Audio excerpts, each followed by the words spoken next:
Pertama-tama, saya ucapkan selamat pagi untuk Ibu Frestanti selaku dosen pembimbing mata kuliah, dan selamat pagi untuk seluruh teman-teman kelas PBSI 2018A yang saya banggakan. Pertama-tama, saya akan memperkenalkan diri saya. Perkenalkan, nama saya Aurelia Sireken. Saya anggota dari kelompok 2 dengan judul makalah Problematika Pers dan Jurnalistik. Di sini saya akan memaparkan materi yang di dalamnya terkandung 4 sub pembahasan. Yang pertama, pers sebagai kekuatan keempat. Yang kedua, pers sebagai pembentuk pendapatan umum. Yang ketiga, pers sebagai perusahaan. Dan yang terakhir, pers dan proses politik. Baik, saya akan masuk pada sub pembahasan yang pertama, yang membahas mengenai pers adalah pilar demokrasi keempat setelah legislatif, eksekutif, dan yudikatif. Dalam rangka ini, kehadiran pers dimaksudkan untuk mengawasi serta mengontrol kekuasaan legislatif, eksekutif, dan yudikatif, agar kekuasaan mereka tidak menjadi korup atau absolut atau kecenderungan dalam penyalahgunaan kekuasaan. Yang kedua, kita masuk pada sub pembahasan yang kedua, yakni pers sebagai pembentuk pendapatan umum,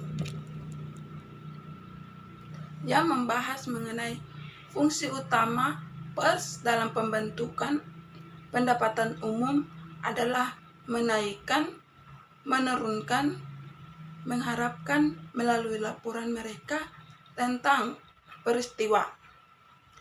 Opini publik memiliki ciri-ciri tertentu, yaitu arah dan intensitas.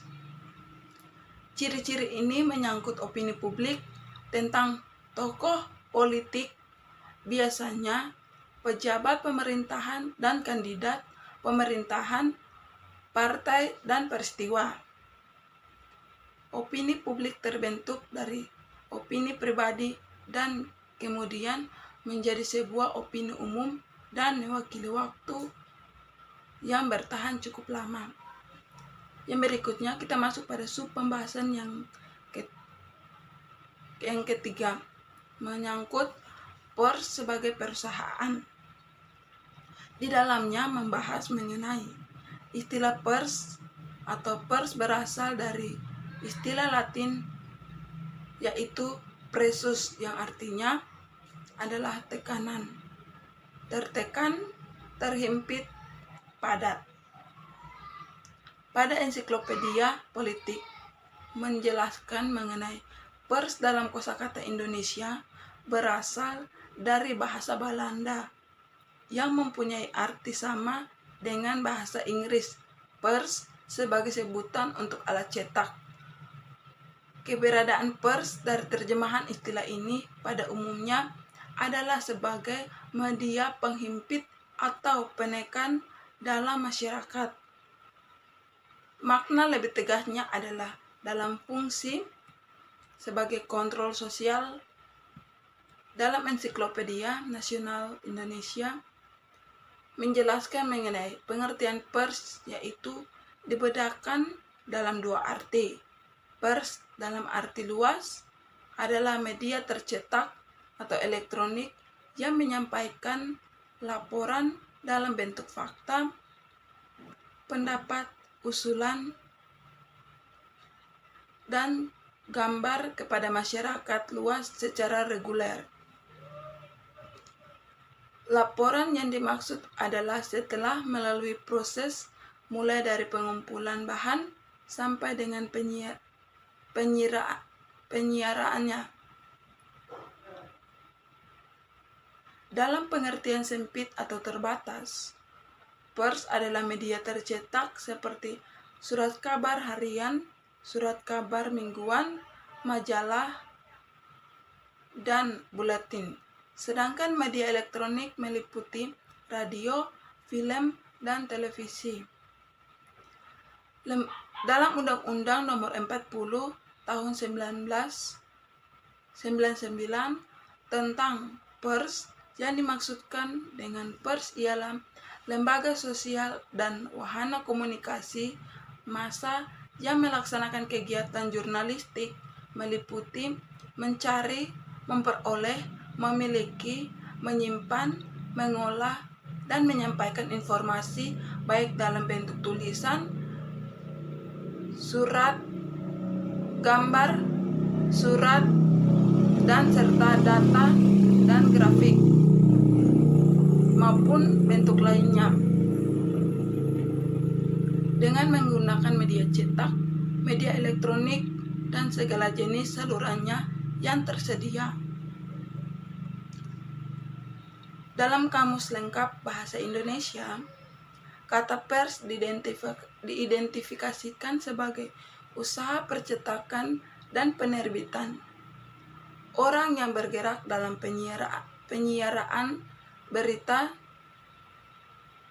wartawan, penyiaran berita melalui koran, majalah, televisi, radio, dan sebagainya. Kita akan masuk pada sub pembahasan yang terakhir mengenai pers dan proses politik. Baik, kita akan masuk dalam penjelasannya. Yang pertama, hubungan pers dan politik, tinjauan histori.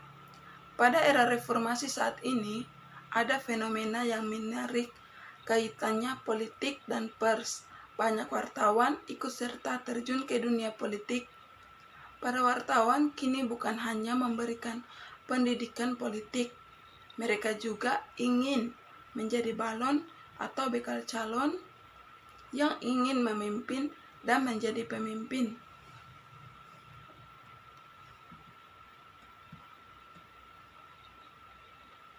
Wartawan bekerja demi keselamatan publik.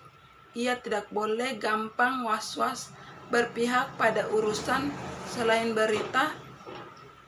Kerja memverifikasi beritanya. Selain harus transparan dan sistematis, mesti independen. Tidak selingkuh dengan partai politik atau pengusaha atau perusahaan. Sebab biasakah mengharapkan wartawan meliputi secara benar yang memiliki hubungan personal, intim, dan loyalitas dengannya. Harus ada jarak personal agar wartawan bisa meliput dan menilai berita dengan mandiri. Dari sanalah antara lain kebenaran sebagai penyampai kisah yang punya kredibilitas. Pengakuan tersebut diperoleh tidak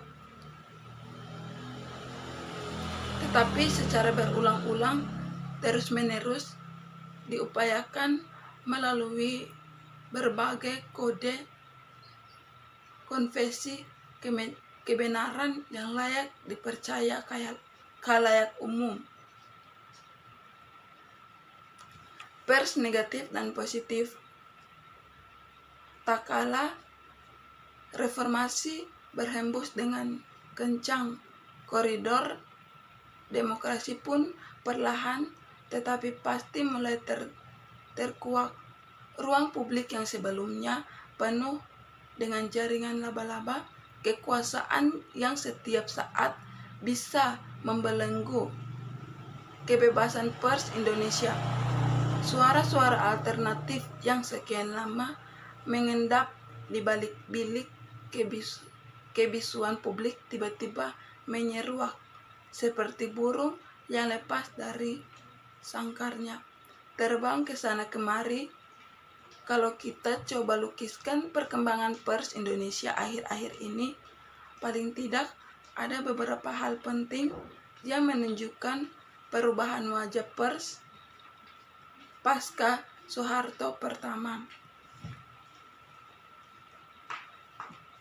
Demikian presentasi materi dari saya, anggota kelompok 2. Jika ada kata yang kurang berkenan di hati teman-teman dan ibu, saya mohon maaf. Sekian dan terima kasih. Wassalamualaikum warahmatullahi wabarakatuh. Selamat pagi dan salam sejahtera untuk kita semua. Shalom.